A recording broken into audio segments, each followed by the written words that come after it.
Hi guys, today we are going to learn how to customize text styles within a specific post. So here's how you can do it.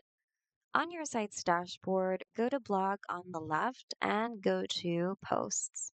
You can either create a new post or work on an existing one. It depends on you. Simply highlight the text that you want to work on or that you want to stylize, and using the tools from the toolbar here, feel free to style it however you want to, like that, for example. And once it's all good, you can then continue working on your post until it's ready to be published. And once you publish it, you should be able to see it on your live site just like this. And that's it. Hope this video was helpful. If you need more Wix tutorials, check out our channel and consider subscribing as well. Thanks so much for watching, and we hope to see you guys in the next video.